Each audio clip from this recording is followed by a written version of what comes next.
Welcome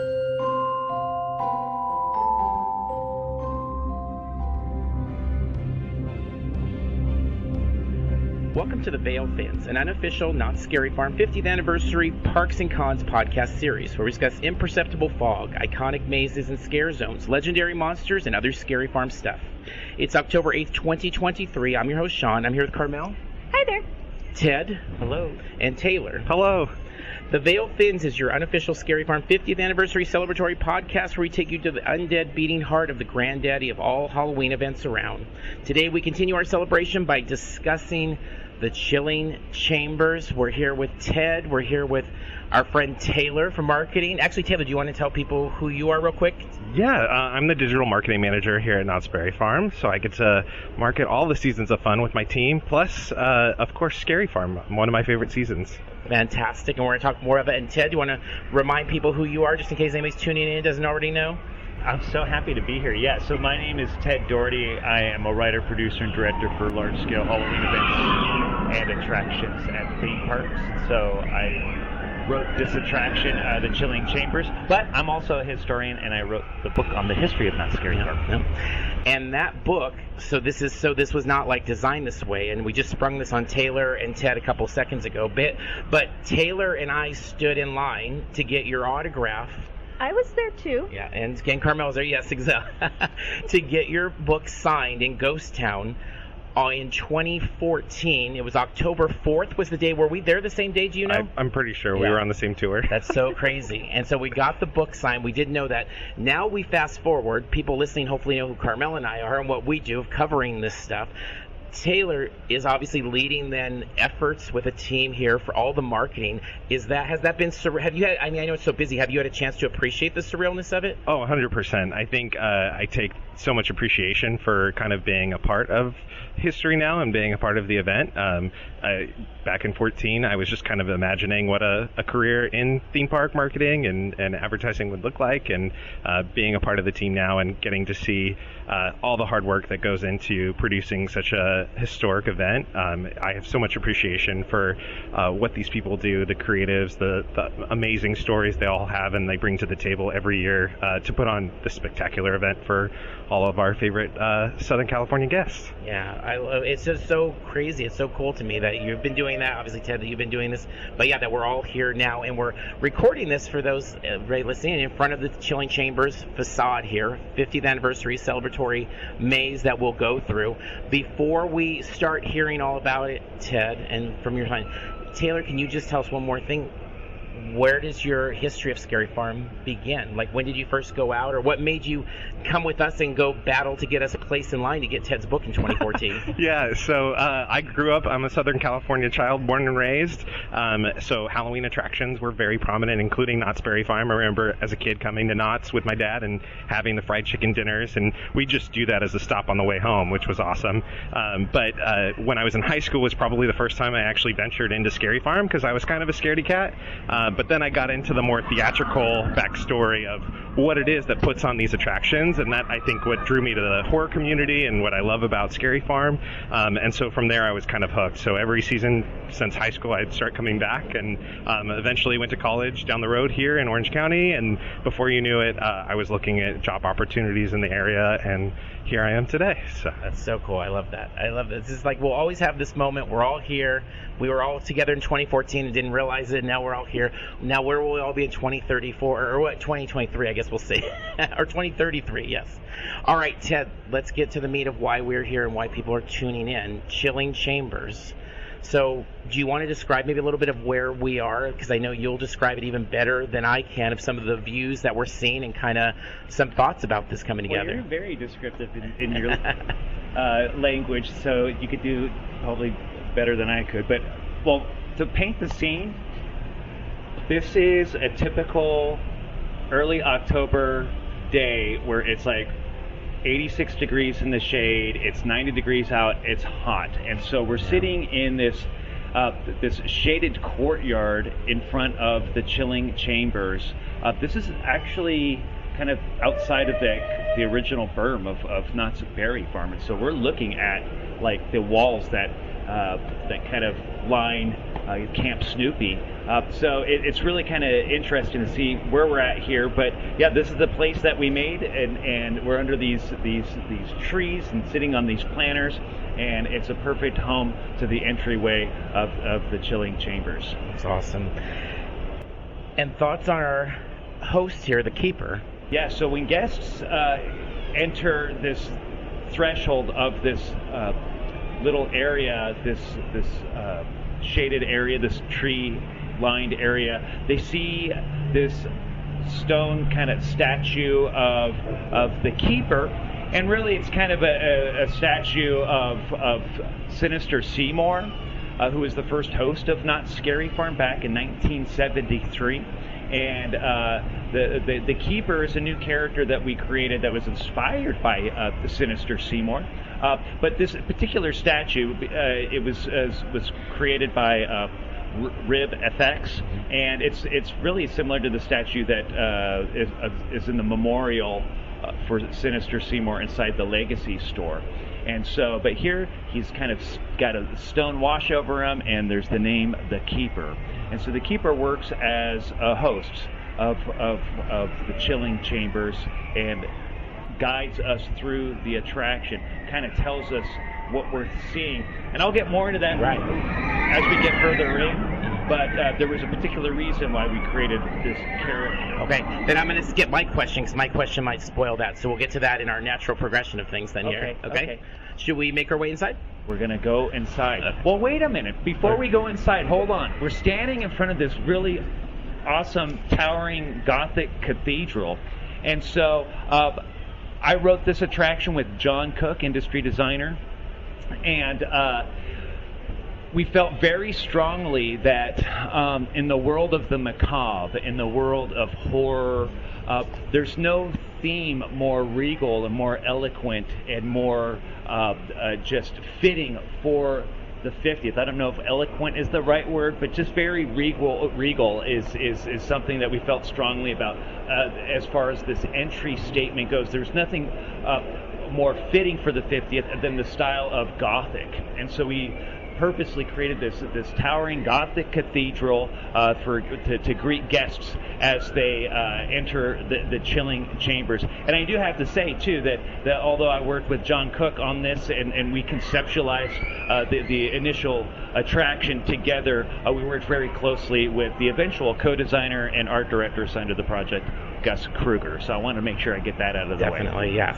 We appreciate all the work Gus has done on so many of these mazes as well. Yeah. I mean, he's just one of the crew that's always like, what's next from Gus, and is always excited to see it, as well as Daniel, of course. Of course. And so we're going to enter in, and I think we can kind of just sit and lean on here. Yeah. So now we're inside this cathedral. This is an area that we kind of referred to as the Rotunda. It's kind of this broken rotunda, and on the walls it's featuring the logos. There are a handful of the logos from Knott's Scary Farm's past. Back in the 80s and the 1990s, they had these really iconic graphics that would be all like on the t-shirts and on the billboards and all of that stuff. And at that time, this event did not really have icons the way we would see nowadays, like throughout the industry. Right. So these images were pretty much the closest thing to it at the time. A couple of them would be recreated in almost kind of massive billboard ways as entry statements once we crossed into the main gate back in the day. But we're looking at like kind of a vampire, a werewolf, kind of this ghoul, scarecrow, mummy, and so these have been recreated and turned into kind of glowing stained glass monuments as we enter it. So we knew that the longtime fans would really appreciate this. And there's sort of, I don't want to say they're dated imagery, but we can tell that they weren't designed necessarily in 2023. So for somebody who's never been in Knott's Scary Farm would probably see this imagery and say, okay, that is something from the past, but it still stands strong. And so there's these kind of marble columns that line the walls, and also there's characters within this area that are kind of almost gray shrouded characters, but they're wearing masks from bases from Not Scary Farm's past of like Pinocchio and Strong or Shadowlands or whatever. So these are like the guardians of this area. And the focal point of this room is we're going to walk right underneath a video of the Keeper, who does work as our host, to tell us what we're seeing inside of the attraction, because we know not all of the current, more recent Not Scary Farm fans would be familiar with what some of these past references would be. So he's giving us some general ideas as to what's happening. And so he's welcoming us into his chambers. He's unlocked them to help celebrate the 50th anniversary. And so we're able to kind of go through these different recreations of past themes.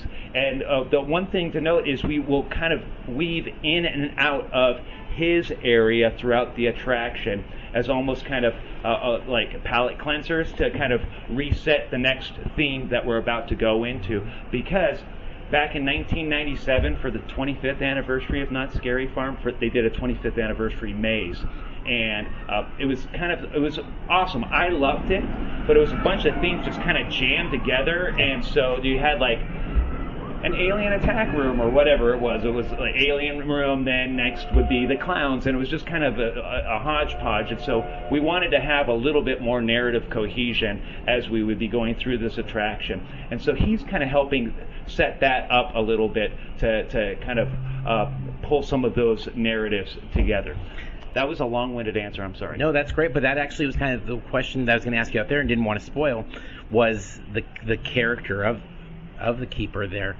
Was, when conceptualizing all this, was there like the Keeper and then that led to Chilling Chambers, or were there Chilling Chambers and that led to the Keeper? That's a great question. So I remember I was walking my dog Wolfie, and I was just on the phone with John Cook, and we're first off trying to think of what the name would be, and for the attraction. And so the first maze built solely for Not Scary Farm debuted in 1977. It was named the 10 Chilling Chambers, and that was over in Ghost Town, and that was a weird hodgepodge of various themes and stuff. But I just remember having this phone call with John, and we're just kind of throwing names back and forth. I'm like, well, what if we did something like the 10 Chilling Chambers? And he's like, well, what if we just call it the Chilling Chambers, so that way we're not limited or confined to 10 themes. And so I'm like, oh, okay, the Chilling Chambers that would work as kind of this timeless title. The Keeper, we knew generally for a long time that we wanted to have some sort of host that would help create that narrative for us. We didn't know if it was necessarily going to be always Seymour. Maybe it would have been Elvira or another one of the different hosts or something. But we just kind of kept going back to Seymour because of his importance into the sort of overall genesis of Not Scary Farm and helping to kind of help get this whole event started. But we knew we didn't want to recreate Seymour. Yeah. And so we're like, well, what if we did this variation of Seymour that read to more of a modern audience? And so if he's creepy enough and eerie enough, if it was somebody who's younger or whatever, who's never been in Not Scary Farm, they would see the Keeper and understand, oh, well, he's working as our host. I have no idea who he is or what he means or anything, but they're at least gathering important information from him. But if you know who Seymour was, then you could see that the Keeper would be inspired by him and be like, oh my gosh, okay, cool. So it was kind of a way for us to reach back to the past, but kind of bring it up to more of a modern sensibility. Right. That's great. Thank you very much. I was curious about that from the beginning, because as soon as the announcement of the maze and the Keeper character, I was like, I'm just curious, one of those things of how they kind of fit together. And just so everyone knows, we did try to avoid spoilers and stuff in general going into it. So Ted also didn't want to spoil things for us. So even though we're friends and stuff, he didn't tell us anything. So we went into all of this pretty much blind. And so when we experienced Chilling Chambers the first time, it was for the first time because we knew that the Keeper was part of things because we were at Midsummer Scream. But besides all those public announcements, we didn't have any background or anything. So we went into it blind as well. And so as fans that have been fans since probably like 97 or so, but not totally familiar with Seymour. It worked for us in both ways in that we did appreciate it, but it's not like we were there at the beginning and saw Seymour or anything like that. But just to let everyone know, we went into it blind ourselves and we appreciated it when we saw it. We didn't even ride the stagecoach to watch the build because we're like, we don't want this spoiled. I unsubscribed from every sort of Scary Farm fan thing or whatever. So it's like, we just want to experience all this stuff. Do you recall, Taylor, when you first heard about this concept of the Chilling Chambers, and did any thoughts on that? Yeah, we knew some form of history-driven attraction was coming, so a lot of it, of course, came down to the first blue sky concepts that were presented to us of what was going to be concepted, and figuring out the character and how that was going to intertwine through the story. But our challenge, of course, with marketing is there's a lot of guests that come to Scary Farm, right? And so to Ted's point is like, how do you also talk to those that may not have had the history here? We have a lot of younger guests now that come to Scary Farm, and it may be their first experience here. So how do you tell that story? And luckily, Ted and John and Gus have all the Easter eggs and all the information. So Miranda, my digital marketing rep with us, actually worked on this whole campaign with Ted of kind of giving you Easter eggs without even having known about the attraction yet. So we did a whole history dive and getting people excited for Scary Farm, talking about all of our old attractions. And as you start to walk through and we start to talk about it, you'll see how many Easter eggs are riddled throughout this entire attraction. You can go through it as many times as you like and still find something new, which is fantastic. Awesome. Love it. And Taylor, you mentioned it earlier when you were kind of, before you were even working here, about kind of just looking at the idea of what Not Scary Farm was and sort of the storytelling and stuff. So Taylor's department is really crucial in all of this, in helping to continue that storytelling to the masses. And so, we spent a lot of time, Miranda and I, just sitting in her office, being very strategic in how the information was being rolled out before all the different announcements and all that stuff.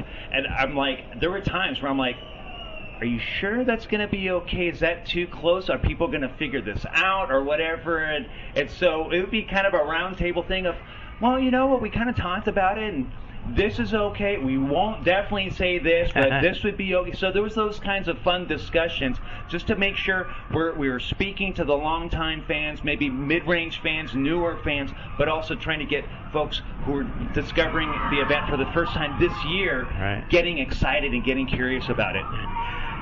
These images that are around us on the walls here, you said, like, for myself, I don't know about for you, Taylor, but like, so for Carmel and I, our first Scary Farm was 97, and part of the reason we were so excited when Ted, your book came out, was there was so little merchandise for Scary Farm stuff. It was like, here's a shirt, maybe it's already sold out, whatever. So there was a book, it was like amazing. But Taylor, you were part of, I would imagine, the effort to bring some of these characters when they did the retro merchandise, and like, was it 2017 maybe? Yeah. And that, to me, outside of eBay, was like the first time I'd actually seen these things and be like, oh my god, these are so amazing. Like, why aren't we using these characters today? Yeah, so much of it is we're trying to keep a consistent brand, right? So several years ago, we switched to mainly Not Scary Farm. Our sister parks use Halloween Haunt, but we primarily like to call the event Not Scary Farm, and went with that different logo and kind of modernized it and try to keep that streamlined. So I know our merchandise team recognizes there is such a need for historical throwback content. So I know Ted's worked on several projects, including it, and we have a few other partners that have helped us kind of go through the OC archives and find things and find our old marketing graphics and utilize those. But even this year, like looking at all the attractions, one of the challenges I gave myself was I wanted to see how we can make everything feel fresh and new. So we actually worked with artists, so kind of a callback to this original illustration style. We went back and redid all the attraction images this year for the event. So they're all illustrations by different artists, and but now you're going to start seeing those show up on stickers and merchandise, integrated into the attractions and queue lines, decor. So we really love our history and learn a lot from our history and try to have that influence how we grow and expand and evolve our marketing of the event. I love that. That's a perfect example of what I was mentioning before about marketing and partnering with entertainment, partnering with merchandise, just really kind of making sure there's like that kind of unified goal on this messaging for the overall event of Not Scary Farm, which I think is wonderful. I love the artwork for the different attractions this year. So bravo, fantastic. Me too. For the and I know we can get moving to the next room, but for the media night, Taylor, your group put together these amazing gift bags for us, which are so cool. But inside it were the media pin badges of these guys on there. And so I know Gus said he was involved in creating those.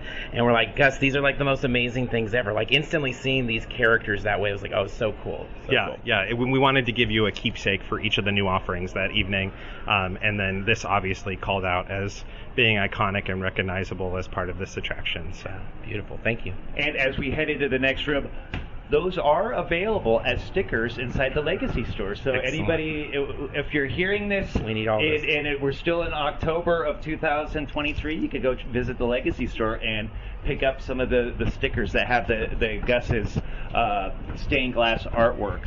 Love that. So we're in this sort of a deeper chamber inside of the cathedral here, and what Gus and the team did in terms of the wonderful props department at Knott's, and Xandria, who's was in charge of the props for this attraction. What they did is there's these cutouts within the walls that pay just a bunch of tributes to Scary Farms past, like the skeleton keys of Trapped, and that's just a bunch of padlocks and keys. And so if some folks may remember the skeleton key rooms or may remember Trapped. For a really long time, old school fans, the Hands of Dracula was a magic illusion that actually appeared in the original 10 Chilling Chambers attraction. And so there's pieces of Delirium, Dolls of Voodoo, the Tome of the Keeper. And so there's just so much to look at. But the idea is, yes, this pays homage to a lot of items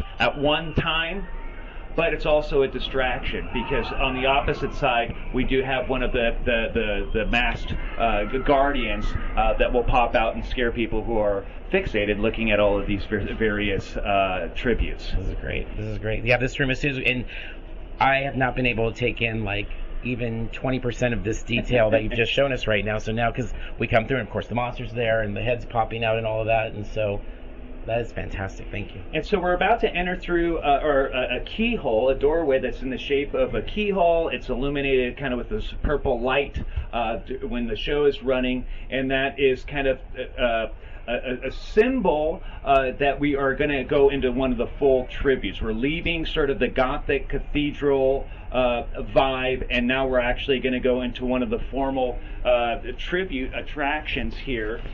And this first one, it allows us to go into the courtyard of the Mangler Asylum. And so the original asylum was a very famous, very popular maze at Not Scary Farm.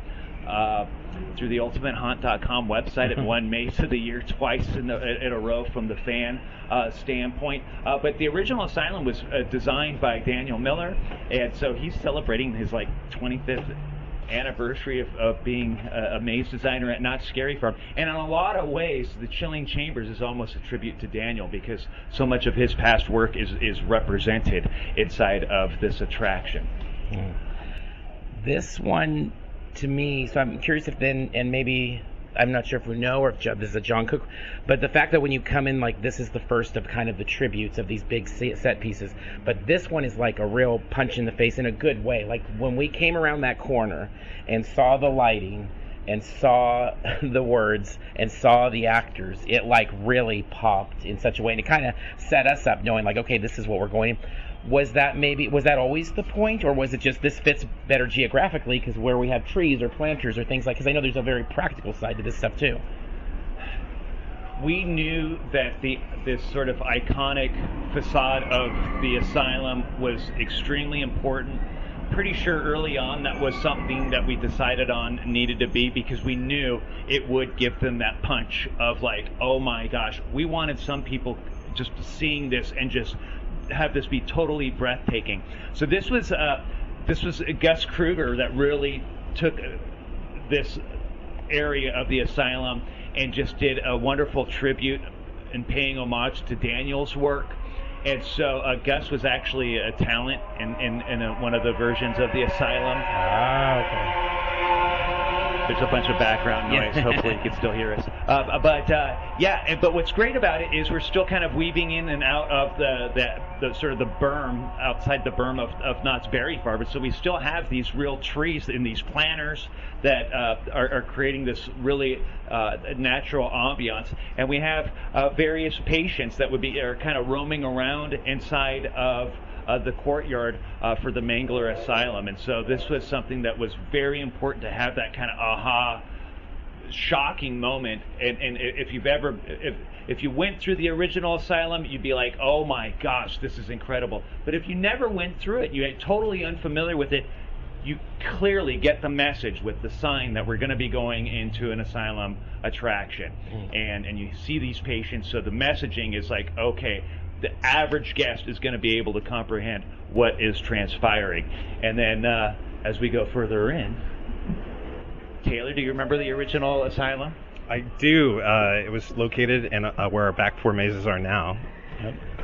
And it was crazy at the time. Yes, it was very, very popular.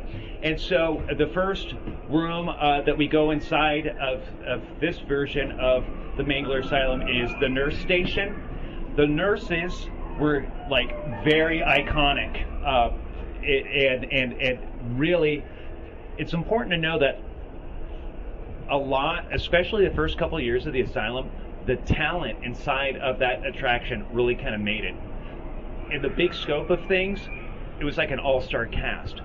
So many of the actors that were inside the asylum went out onto streets and became like some of the most iconic characters and most effective scare actors in Knott's Scary Farm's history, including Glow, who's now the bride, but so she was one of the original nurses, and several others, so many, and so it was kind of almost a tribute to the actors and the people who made the original asylum. It's almost as much of a tribute to them as it is as a message to the fans.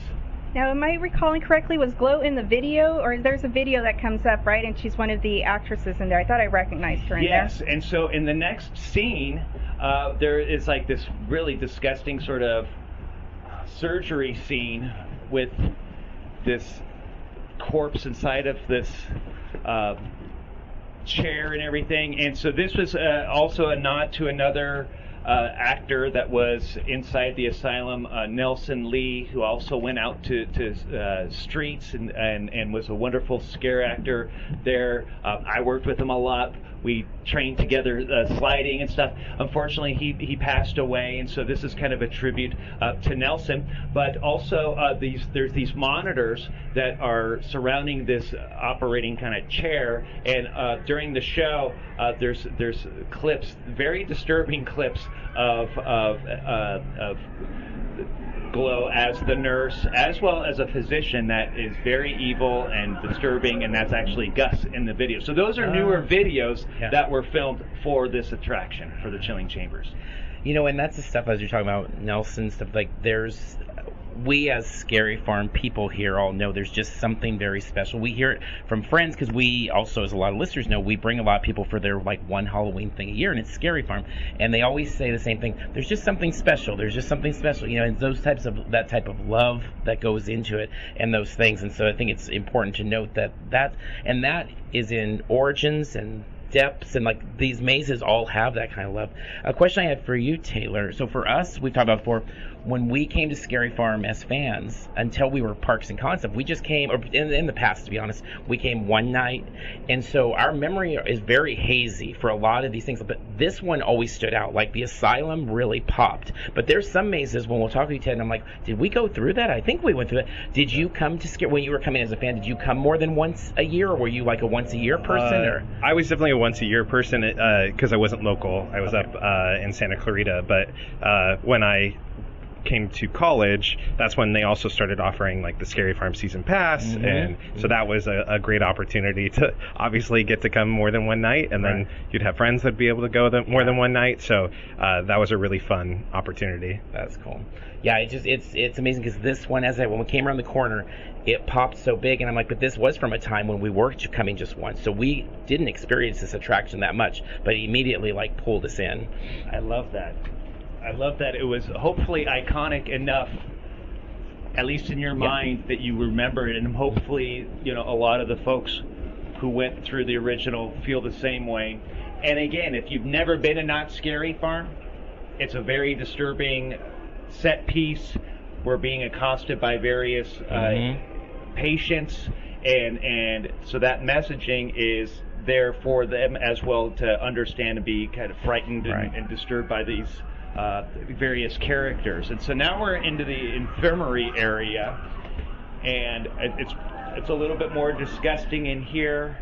There's an animatronic of a person puking into the toilet, and there's buckets of puke mixed with all of these rolled bags of rolled Pampers, diapers with poo-poo. And then we have more different characters in here that were sort of iconic to the original Asylum, like kind of a weird baby man character in a onesie, and so that was kind of a big character back in the time when, and these were characters that Daniel, created in the original version. So again, this is all sort of kind of an homage to the work that he made all those years ago.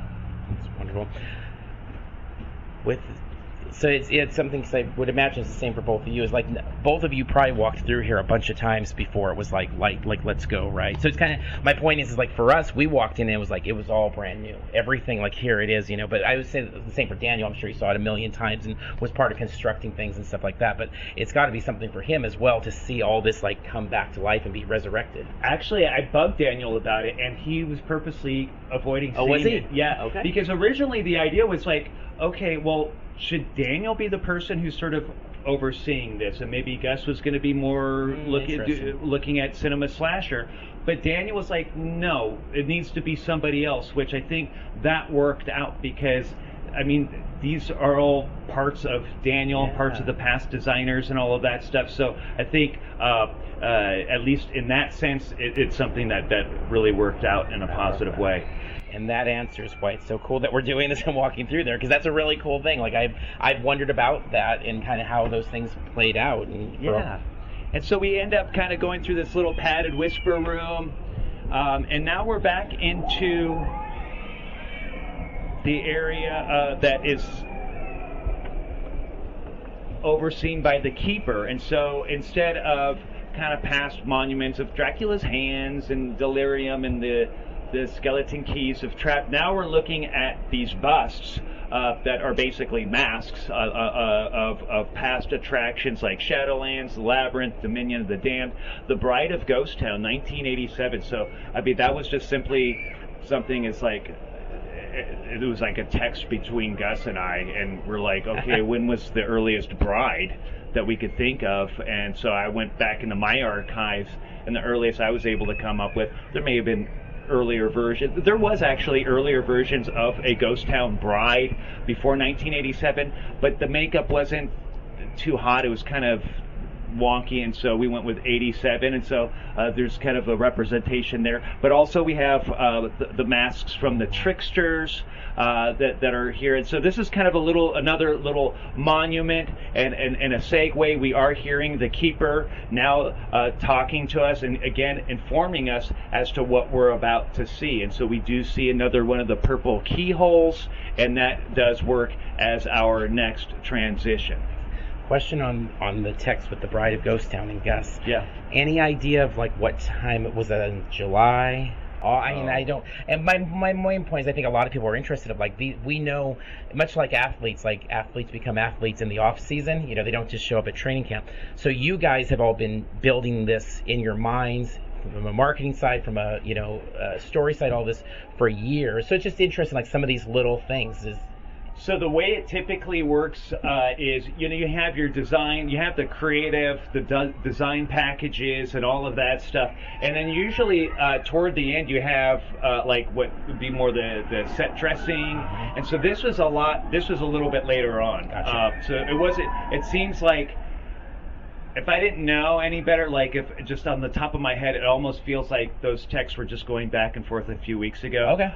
I know that there were a lot more Yeah. than that. It was a lot more than that, but it was pretty recent because as opening night was looming closer and closer and closer. It's like, okay, let's get as much of these nods as we could. And so these areas where we are being addressed by the keeper, these are sort of peppering in a bunch of different sort of mini tributes with signage and various visual elements to get as many little mini tributes as possible that are different compared to the bigger recreations or reimaginings of the past attractions. And I know that's one of the things that shocked us in a really good way is after going, because we didn't really understand how Cinema Slasher was going to fit in so well too with all of this, and then after we go through this and Cinema Slasher and you have Gauntlet and you're like, so basically everything that was ever Scary Farm is basically represented, it feels like, like there's so many nods everywhere, even if it is just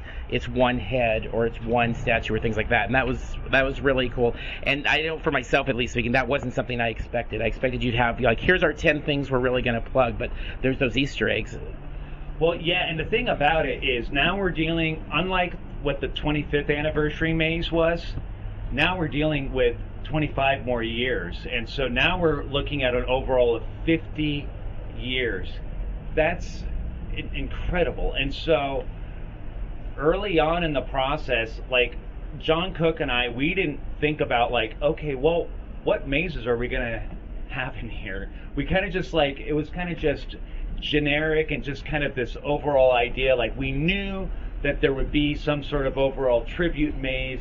We're working on it. We kind of know what it's going to be generically, but it wasn't until much later on where, and when I say much later on, it was still like a year ago, but it was like, all right, sitting down with groups of people and Gus and like kind of having debates as to what themes are really sort of recreated here. And one little fun fact too is we just walked into the underground section in the beginning of the underground. When it came to John Cook, he knew, like, he didn't go through the original underground and all that stuff, and I didn't want him to see any of the original plans or anything like that on purpose, because I wanted it to be more of kind of a fresh take on one of these past themes. Because if you look at some of the video footage, as much as I love the early years of Knott's Scary Farm, I love it, love it, love it. But if I watch some of those old videos and stuff, you're like, oh, they're not as exciting as I remember them in my imagination. Right. And so what we thought was, hey, you know what? If we kind of just tell John Cook, here's the theme, here's a bunch of cool reference photographs, here are some key elements that need to be placed in here, and they're very important. Let's go that route. And so I'm standing next to this is called the Spine Master. And this was a very iconic kind of character in the original Underground, where it's kind of this half upper bust of a talking kind of futuristic a warrior who has no lower body. It's just smoke and mirrors and stuff. But he was something that was very iconic in the original Underground. But now people, again, if they're walking in here, they see this, like the sewer pipes. They kind of see this signage of high voltage and this rubble, this Spine Master. They know they're certainly no longer in a theme that is kind of represented by what they just saw with the Keeper. And so these are different sort of strategies that we kind of helped guide our approach to whittle down some of that daunting task of like what's going to make the cut. That's a super kind of cool way that you would have done that. Like, here's some general ideas, now run with it. And obviously John's work is iconic and very well received, I think, in general, and we appreciate it all the time. So to just give him kind of a skeleton and let him run, that's interesting and really cool way to have done that. I wouldn't have even thought that. Yeah, and I think it worked. And so so John Cook now lives in Savannah, Georgia, and so we would have a bunch of virtual meetings, and we had kind of like a virtual dry erase board. And so Gus, John, and I would be dropping in photos of different references. And so when it came to the underground and this post-apocalyptic world, we did give those basic ideas, the overall foundation and parameter, but he was able to add a whole lot more. So a lot of what we're seeing scenically, these weren't part. This is definitely not a recreation of original designs. This is a modern sensibility in terms of design. But we have here in this sort of metro station that's all in chaos. We have references all over the place of like End Games and The Body and Industrial Evil and Metro Madness, and so those are all past attractions that are post-apocalyptic themes. And again, that's part of like pretty much the set dressing. And so the prop team and everybody kind of coming together. Gus designed some of the Metro Madness, Industrial Evil, the body signs and stuff too. Again, we're peppering in additional references, and so past folks who were fans might see those things and say, "Oh, I remember that. That's cool." But for everybody else, they kind of know that they're in this kind of metal world of post-apocalyptic terror. I totally missed the End Games stuff. I love King Gravel. King Gravel is like such a metal. Yeah, I think a lot of these things I missed as we came through. That's awesome. And I mean, John designed this like upside down bus that we walk through and stuff. So it's like there's just so much going on, and that's great. And Gus was the former prop master, head of props at Knott's Berry Farm for a long time, and so there was like one day where I was just with him and Zandria, who was the head of props for this attraction, and we were just moving these barrels and setting up all of this rubble of electronics and stuff, and just kind of working together to kind of help fill in this space and create this kind of chaotic scene. And that leads us to Club Chupacabra, which was a big component of the original Underground. And we'll go further in, at least into the shade, because we're melting out in the sun. So what were the years of the Underground again, or do you have those about? Oh, geez. I think it was 96 through 2003. So that makes sense why that's like very hazy for me. Yeah. It was 8 seasons, so it was the longest running maze in Not Scary Farm's history. So it was a while, but we'd have to look at the back of the book and the appendix to find out. But yeah, so it was in Fiesta Village inside the Fiesta Plaza. But yeah, so Club Chupacabra with the dancers and all the bouncers were very important to have in here, and so we do go inside a portion of a Club Chupacabra with the dancers. And again, these were all sort of reimagined in a futuristic kind of world, this playground that John Cook really kind of drove with the design. And it kind of climaxes with the kind of a mirror kind of lighted area. But then we end up into a brief little area back to where the keeper is. And now we see during the show kind of this fireplace, and there's like a painting, and it comes to life, and the keeper is again telling us what we're about to see. No, I had not realized there was a fireplace there in going through, which is really now cool too. Yeah, well, just it comes back to like the repeatability of these things too for pass holders and stuff, which makes it so great to want to come back through. And at the same time, I don't think it does. I don't think for the kids that are just coming for the one night or whatever, I don't think it does anything to take them out of it. And so this is another one of the area still kind of within the realm of the keeper. So there's instead of busts, instead of those little cutouts that we saw with Dracula's hands at the beginning, this time now it's sort of this tomb of these coffins that have all these plates of Las Vegas and the Overlord and Redbeard's Revenge. And so again, this is another way for us to check off a lot of boxes in a short space. It's an eerie kind of coffin area. When the show's running, the coffins are knocking, there's skeletons, so it's got this creepy vibe to hopefully help entertain folks who don't know anything about it. But if you catch any of these references along the way, you're like, oh my gosh, I remember Cavern of Lost Souls back in 2005 or Virus C. And so people see that as they're passing by. And many of us were worried that the Overlord would get his due, and he's here, and we're glad. I know I'm a fan of the Overlord.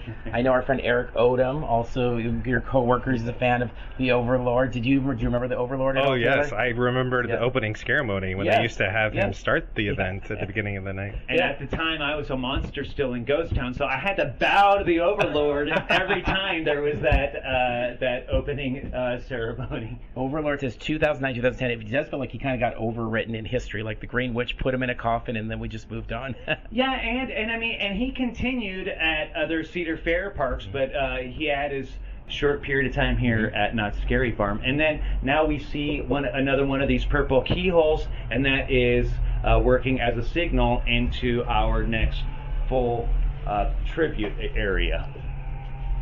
And this time it is the Clowns, which is primarily was driven by the Carnival of Carnivorous Clowns in 3D that debuted in 2000. Again, another Daniel Miller maze. And so the Clowns date back to at least the early 90s, late 80s with like Uncle Ernie's Madhouse and many classics since then. But C3, Carnival of Carnivorous Clowns, was very innovative for Knott's Scary Farm at the time. It was the first maze that used the Chroma Depth 3D technology at the event, and so other mazes like Malice in Wonderland and Fairy Tales, those types of things were all kind of spawned from that technology first introduced here at Knott's for C3. It's interesting. We've only gone through, I think, 4 times so far, which is a whole lot more than the old days, but for us, we've been out covering so many things. But each time this, and as we get to the dolls in a little bit, seem to be, to us at least, getting the biggest reaction from teens, which to me is really interesting. And again, it's a very small little base here, sample size, but I thought it's really cool because I could see somebody going through and say, oh, this looks, it looks too cuddly, or it looks, it looks old, but the kids seem to be loving it. Have any of you guys noticed that as you've walked through the maze at all, or maybe that's just our sample size, or has there been any talk about that? I have not noticed that at all, but I'm happy to hear that. I mean, I think overall, if we know we're in a scary haunted house and all of a sudden we're going into a section that's where the walls are lined with plush little animals, there is something certainly disturbing about that. Right. And this was a scene within the original C3 that was very well received. There was a character in that named Bunny, and Bunny was a very popular character not only at Knott's Scary Farm, but the actress who portrayed Bunny, Sandra, contributed a lot within the monster community through the years, so it was important for us to put the Bunny inside here. And so basically within the middle of this plush area, you have this life-size kind of Easter Bunny that's our little tribute to Sandra. And so that Bunny comes to life and scares the folks as they pass by. That's great. I love that. I did not know that. And here we are inside sort of this first loop of the clown section.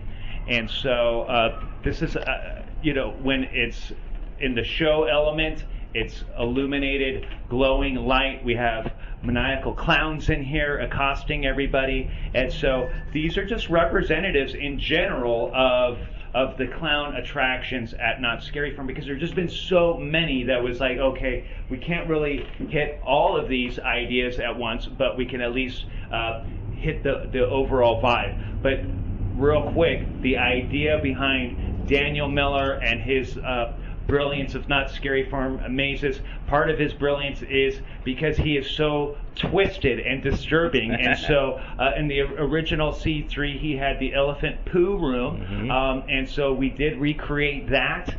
So we are getting pooped on and farted on by big elephant butts, and it's a soft brown floor, and it's just absolutely disgusting in here. But this is another tribute to the twisted mind of Daniel Miller. But it was something that was so memorable in the original C3 that we had to actually have that in here.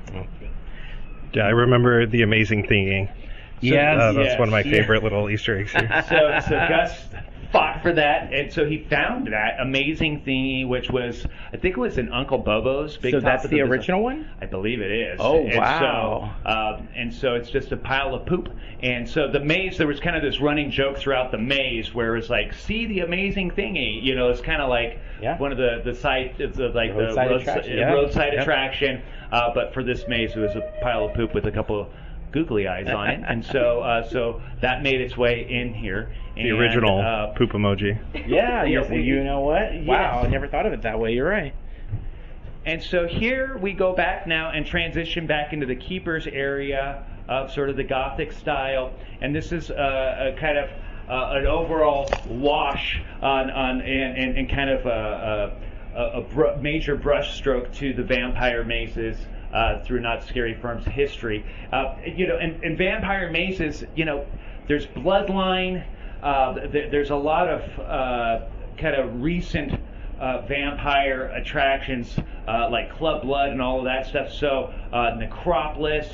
So we didn't want to spend too much time in the world of the vampires because they've just been so. I mean, there's a vampire maze right now in Knott's Scary Farm. So this is sort of our overall nod to sort of the modern era of the vampires. We did put a tribute, a stained glass tribute to the vampire queen of Knott's Scary Farm back in, Lair the Vampire in Dominion of the Dead. And so this is a tribute to not only that character, but to the actress who portrayed that character, Sandy Graham. And so she's no longer with us, so this is a tribute to her. But meanwhile, we're kind of getting accosted by vampire brides, as well as a vampire priest, and we do hear the keeper revisiting us, and now again telling us what we're about to see. And so this has got the musical instruments and kind of really referencing like Lore the Vampire and more the modern era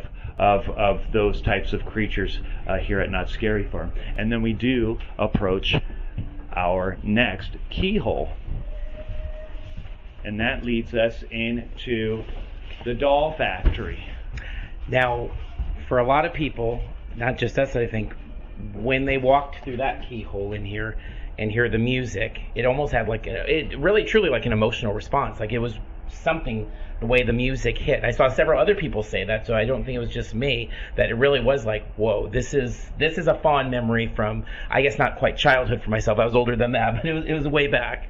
For listeners of Parks and Cons, Sean, you kind of mentioned it with things like Paranormal Incorporated and maybe Origins and a couple others, where all of a sudden there's a maze that kind of you could just sense, and ultimately it does create. It's a game changer. It's like it changes the strategy of how Knott's Scary Farm attractions are approached, and Doll Factory was one of those. When Doll Factory came in, it was something that was just extraordinary, extremely popular. Again, another UltimateHaunt.com Maze of the Year fan vote winner. It was just nobody had seen that type of take on dolls before. The actors inside that original maze were just incredible, between the marionette murderers and the actual humanoid dolls.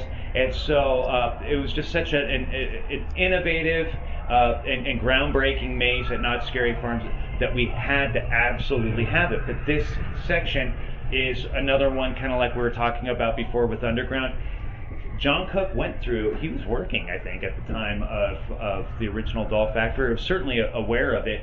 And so we just said, listen, don't look at any of the old past designs.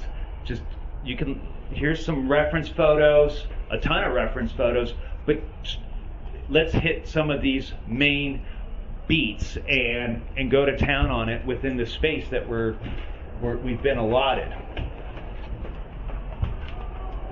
And so throughout all of this are just these kind of ongoing mini sort of replicas, representations of kind of key scenes, miniature key scenes of the original doll factory.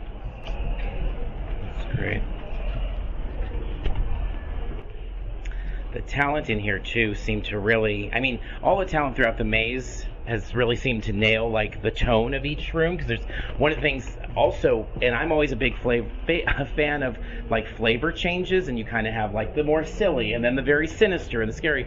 This one also, they really hit the doll, like you feel like you're in that world again. So yeah, I'm glad that you see that, and I'm hoping that it's translating to the masses. So one of the entertainment employees here at Knott's, John Asprin, and I worked together for the Scare School for Chilling Chambers, and it was kind of a point that we really tried to make to all of the talent of, we want to make sure that they were acting different within the worlds that they have, so that way the doll characters aren't acting the same way as the vampire brides that would act the same way as the nurses or the clowns, so that way they could really feel like, hey, when they get in these different spaces, they are really embracing not only the atmosphere, but the actions on how they're addressing the guests. Yeah. To me, it really comes through. And like I said, I love mazes where you have, light and then dark, and, not just like a blackout maze or things, but also when you have actors that are able to kind of shift gears and play kind of different roles. And it really, I think, comes through really well. And it really, this particular, I think, is where it hits the hardest of, like, these ones have that doll character down. Like, they really inhabit those bodies. I love it. And so we're standing here under this kind of creepy kind of, I don't even know what you would call this, massive doll head that's got these mechanical legs, 4 legs, almost like a spider baby mechanical steampunk thing. And really, it's a recreation, a massive recreation of a miniature version of this that was in the original doll factory. There was just a small little kind of creepy thing that came out of like a closet area, but now it has been fully realized in a much bigger way, and we actually walk underneath it.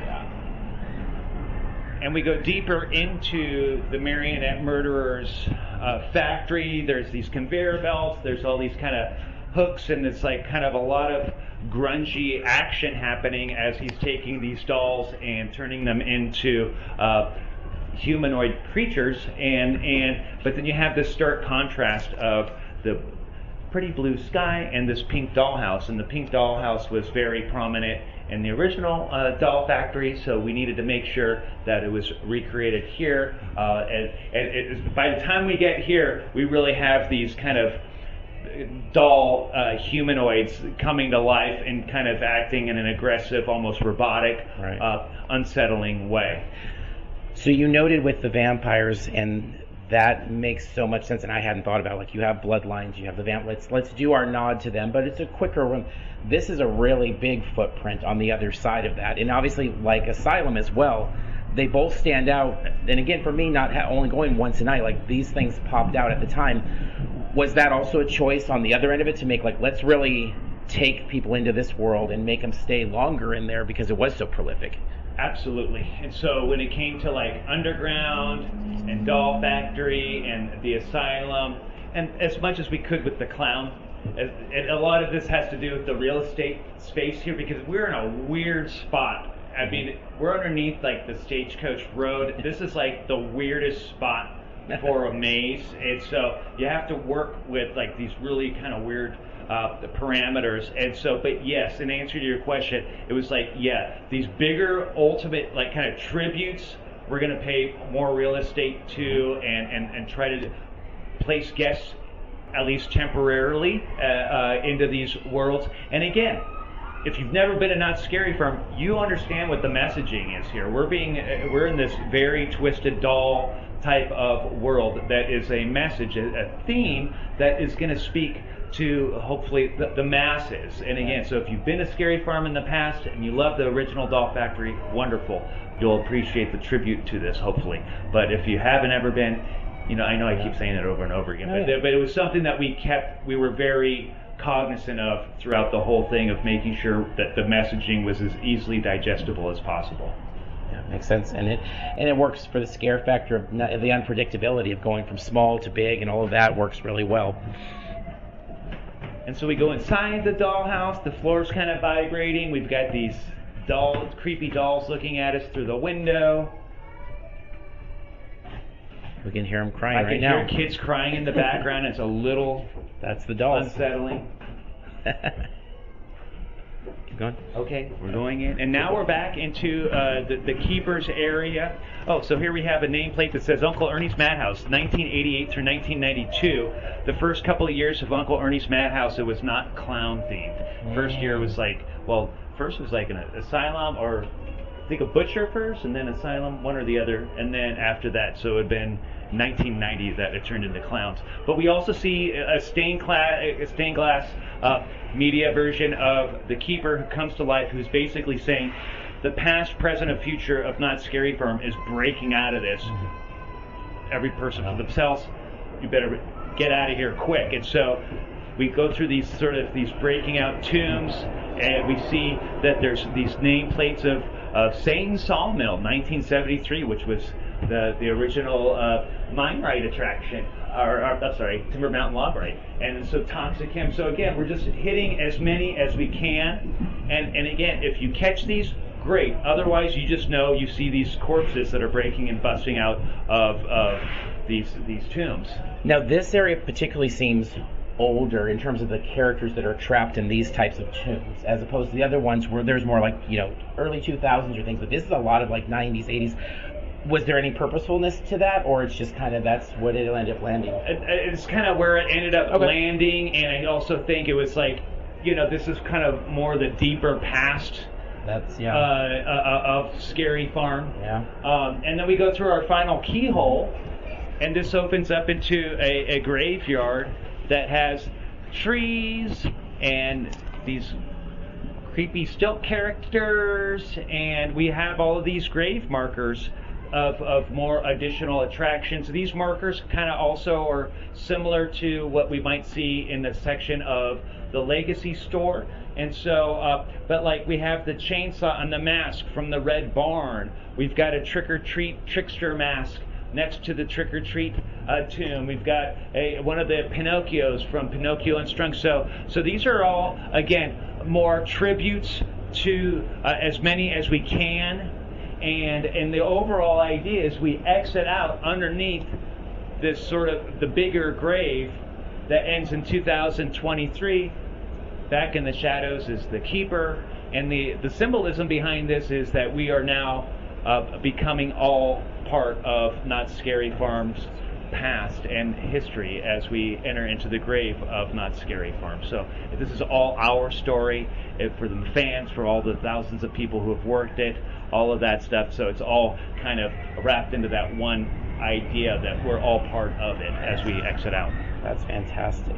So now as we come to this last area, when choosing the different tombstones, was there any was there anything that couldn't fit into this maze that kind of stood out of there was just choices had to be made and we just don't have enough room to really focus on those things? That is an absolute 100% massive yes. I can't get into all the details as to what didn't make it in here, totally. But yes, there was a ton that we all wanted, and you know what? Ultimately, it's space that dictates that most of that, and whatever we couldn't get in on a bigger way, Gus or our props folks did the best they could to at least get a nameplate for them or something, so that way we got at least some of those boxes checked. But yeah, I mean, trust me, that was a tough thing of what didn't make the cut. But hey, you know what? Maybe that's something that we could think about in the future, maybe 60th. For the 60th or whatever, But yeah, that was. We do still feel happy on everything that made its way in here. But yeah, that's always going to be one of those things that, hey, it didn't make it, but that's okay. Were there any mazes that you were like, oh, I would have rather seen Cornstalkers have a big room, or was there anything that jumped out to you? Gosh, I mean, I've like I had mentioned, it started with a giant blue sky process at the very beginning.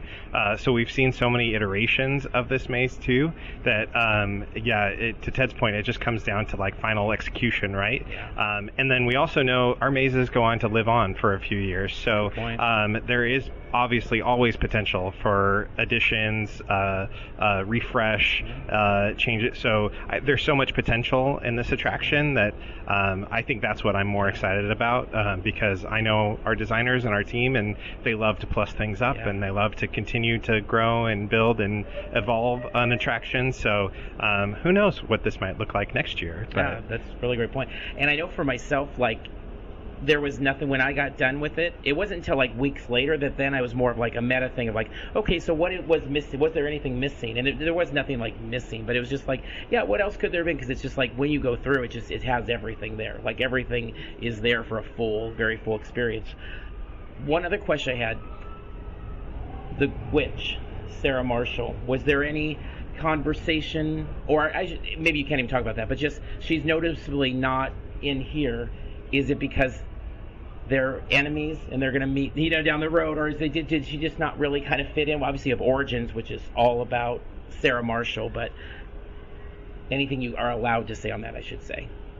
Or we can cut it out if you want to say something, we'll just cut it out later. I'm not going to give you the details, but I will say, yes, there were major conversations about her being part of this. Mm-hmm.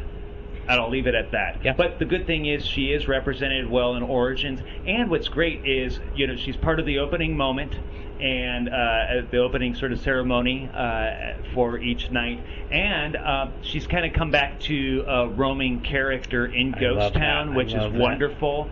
So she's still fairly prominent here. There's a whole section dedicated to her in the Legacy store for Trick or Treat, and then there is inside Cinema Slasher a whole Trick or Treat section that was pretty much inspired by the maze that revolved around her house. So she's still very much here, but she was. There were a lot of conversations about her being part of this Chilling Chambers, but the way it rolled out, this is pretty much the keeper running this show. And you'll often hear it alluded to as well. The hardcore fans would understand our kind of Scary Farm universe, right? Yeah. So I'm sure there are storylines and plans and propositions of how that will evolve. And I know both of those characters are a part of it. So I think they're just keeping the cards close to their chest to kind of keep things in store for future years. So you never know how that relationship might evolve. That's what we need next year, like a poster for merchandise doing. It's like the power rankings of the Scary Farm. Like, where does Pinocchio fit in the power structure of the Scary Farm universe? But I love that. I mean, on that note, not to get us off topic, and we've already gone long enough here and appreciate our time, but just having like this year the Scary Farm plush and the conductor figure, like it all really leans into all these different iconic characters. And it's like they have branched out so much that everybody's coming in. Like, we know so many people who come in, they're like, where's the bride? And they're looking for the bride. And now it's, where's the keeper? And where's the witch? And it's like, it's really cool to see the icons grow in such a big way here in the last few years. Well, as we're getting close to wrapping up here, is there anything else, Ted or Taylor, that want to say about Chilling Chambers that we've missed? A question we should have asked that we didn't ask, or anything? Well, no, I mean, I think overall, I just want to make sure that everybody realizes there's a ton of people that work together to make these attractions what they are. Even if it's, me, typing away and writing this stuff out, or if it's John Cook or Gus, drafting this stuff out, it just kind of spans so widely as the attraction develops, from the lighting team, all of the technical folks, to continued entertainment folks, all the way not through opening night but through the end of the run. There's always constant tweaks that are made to all of these attractions. So even though way back, however long, a year and a half ago, when John Cook and I were kind of conceptualizing this. I mean, we're standing on the shoulders of all of these many people, including Taylor's team and everybody, and merchandise and Carl's team, everybody, right, to really spread out that idea of this little kind of spark on what a tribute maze for Knott's Scary Farm would be for the 50th anniversary. Well, and you guys all represent this park we know so well with all of this work, and you think all these attractions, you think like it's like when you're seeing a movie and then the credits roll and there's like 1,000 names. It's like we know there's 1,000. I mean, as we've been recording this, there's people working tirelessly making adjustments to the mazes. This whole park is about to come back alive for nighttime ops here. We know there's so many of you, and we appreciate so many, whether it's the people behind the scenes with costumes, makeup, everybody that works on the event, because we love it. We know the people listening love it, and we appreciate you all so much. So on behalf of all of us that love the stuff you all do, to all of you behind the two of you, thank you very, very much for what you guys do. Thank you. Thank you. And I'll echo that back at you guys. You have been such fantastic ambassadors for the park. Oh, thank you. So being able to shed the light on all the hard work that goes into these attractions and events, I know our associates appreciate it, and we appreciate you. So thank you so much. That means a lot, actually. Thank you. All right, so I guess with that said, we are going to wrap up. The keeper is looking down on us. He needs us to get moving out of here so people can come in here and get scared and have a great night at Scary Farm. So we'll go ahead and wrap up here. Thank you, guys. Thank you. Thank you.